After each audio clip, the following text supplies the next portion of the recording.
What's the difference between art made by AI and real art? To me, it's intention. To answer what that means, let me take you back to what inspired me to make art in the first place, PewDiePie. Back in 2023, PewDiePie made an art challenge video where he tried drawing for 30 days just to see how good he could get. And 30 days turned to 100, and 100 to a year. Just in case you missed this whole trend, there's two things you need to know. One, PewDiePie randomly decided to start drawing, and two, he's really freaking good at it. Tons of art creators reacted to his insane progress and were blown away, and I was too. And so I thought, I wonder how good I could get at art in 30 days. And so I bought a sketch pad, pencil, and that same eraser that every anime protagonist uses, and I started drawing. And just like Felix, I was pretty bad at first. But after drawing almost every day for a month, I started seeing some progress. And after 6 months, I filled out my first sketchbook. And just like Felix, I had my ups and downs, good days and bad days, but drawing was fun. I spent hours per day practicing poses, learning perspective, and drawing lots and lots of anime women. I'm gonna die alone, dude. But eventually, I wanted to do more than just draw cute anime girls. I wanted to tell a story, and also draw cute anime girls. This led me to YouTube, and to making an original comic. I love it because I'm not only making some of my best art, but I'm also using movement and editing and voice acting to give it life. For the first time, it felt like my art stopped being just some static drawings stuck on a dusty page of my sketchpad, and became something more. I could go on and on about my art journey, but by now you must be wondering, what does any of this have to do with AI? Well, I'm telling you this because I believe meaning in art comes from the journey the artist took to get where they are. Not just their art journey, but their journey through life. People love Van Gogh's work not just because of his talent for painting, but because of the life he lived. The tortured artist, the one who, despite all the hardships and doubt in his life, remained a creative, even though he never lived to see the world-renowned fame he would achieve after his death. And we marvel at Da Vinci's work, whose art was influenced not only by a passion for painting, but for a love of design, science, engineering. Through intense study, he discovered things about the human body that he used to create some of the most beautiful paintings in the world, paintings that are still admired and studied to this day. Artists, just like anyone else, have their own journey through life that is reflected in the art they make. Each piece is uniquely theirs, a product of all the emotions they've felt and decisions they've made up until that point.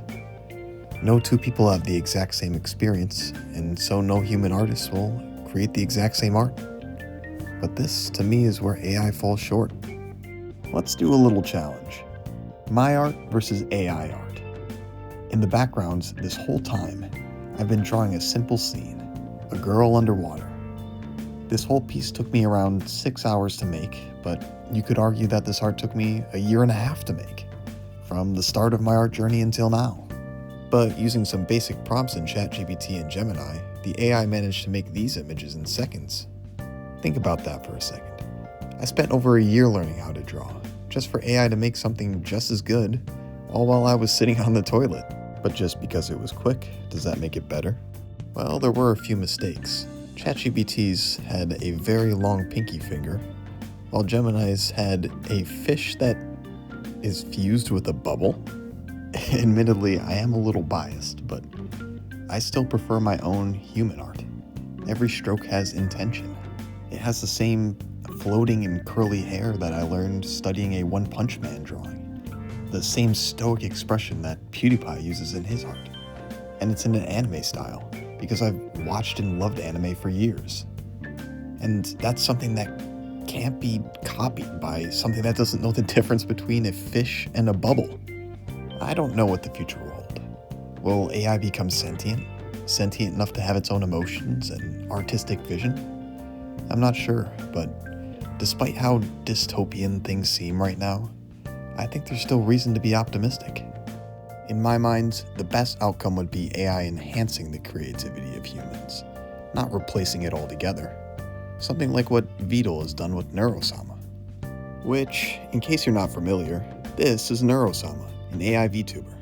Everything she says is AI generated, developed by a certain British turtle named Vidal, who has a unique talent for getting roasted by his own creations.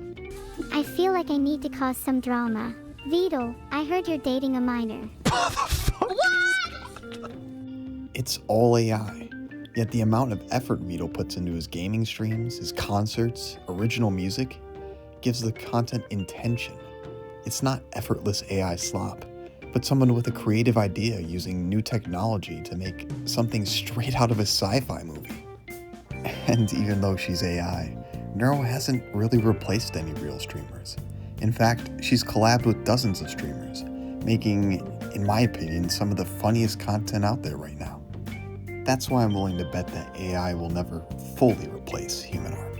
Even if AI becomes sentient enough to make real, meaningful art of its own, or even if we see the rise of AI creators, YouTubers, AI will never have the exact same experience, thoughts, or intentions as a human artist, which means that even in a world where AI can pump out millions of images per day, where the line between what's real and artificial is completely blurred, humans will always be able to create something new, something no one or no thing has ever thought of before. Art that is uniquely us.